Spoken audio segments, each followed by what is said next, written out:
প্রান্তিক বাংলা, সত্য প্রকাশে বদ্ধপরিকর। আবারও গঙ্গাসাগর মেলা চত্বর ভাঙন, এ নিয়ে এক মাসে 4 বার পরিদর্শনে সুন্দরবন উন্নয়ন মন্ত্রী ও সেচ দপ্তরের উচ্চপদস্থ আধিকারিকেরা। গঙ্গাসাগরের কপিলমুনি মেলা চত্বরের ভাঙন পরিস্থিতি দেখতে শুক্রবার একটি প্রতিনিধি দল গঙ্গাসাগরে যান সুন্দরবন উন্নয়ন মন্ত্রী বঙ্কিমচন্দ্র হাজরার নেতৃত্বে। চোখে দেখলেন কিভাবে ভেঙে চলেছে গঙ্গাসাগর মেলা প্রাঙ্গণ। গতবারে আমরা দেখিয়েছিলাম শুধু 1 থেকে 5 নম্বর রাস্তা ভেঙে গেছে, আবারও প্রায় চওড়া 15 ফুট করে 1 নম্বর থেকে তা পর্যন্ত ভেঙে গেল।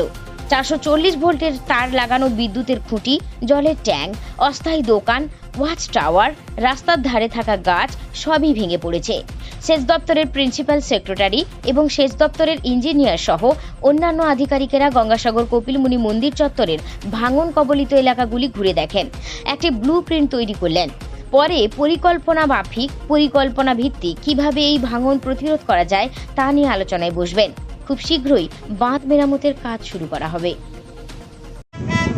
যেভাবে 3 নম্বর সিবিজ এবং 4 নম্বর সিবিজে যেভাবে ভয়াবহ অবস্থা তৈরি হয়েছে তারই প্রেক্ষাপটে জানিয়ে অ্যাট প্রেজেন্ট আমাদের সেচ দপ্তরের মাননীয় প্রিন্সিপাল সেক্রেটারির সাথে গত বুধবার আমি নিজে গিয়ে দেখা করেছিলাম এবং টোটাল বিষয়টা স্যাটেলাইটে ওনারাও দেখেছে এবং এখানকার আমাদের এক্সিকিউটিভ ইঞ্জিনিয়ার কাকদ্বীপ ডিভিশন, এখানকার বিডিও সাহেব, এসডিও সাহেব তারাও যথারীতিভাবে ডিএমের মাধ্যমে ওনার কাছে পাঠিয়েছে। আজকে তাই প্রাথমিকভাবে আমাদের যিনি ডাইরেক্টর দীপঙ্কর রায় চৌধুরী, যিনি ডাইরেক্টর সিডিও আইডব্লিউডি ডিপার্টমেন্টে, এবং ডক্টর বিভাস বর্মন, যিনি director RRI river research institution, তারা এসছেন, তারা টোটাল এলাকাটা দেখছেন, যেটা আমাদের একেবারে 1 নম্বর থেকে একেবারে 5 নম্বর পর্যন্ত সিবিজের।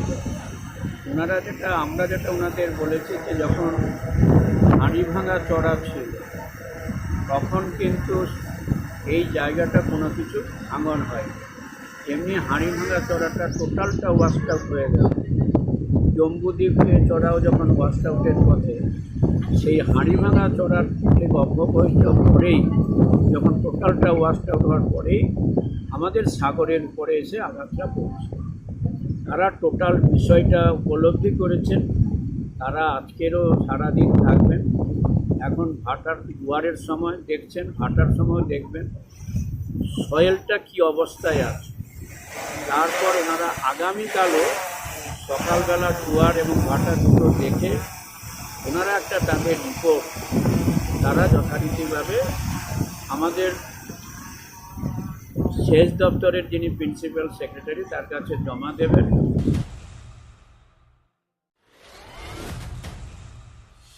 সাগর থেকে প্রান্তিক বাংলা নিউজ টিম।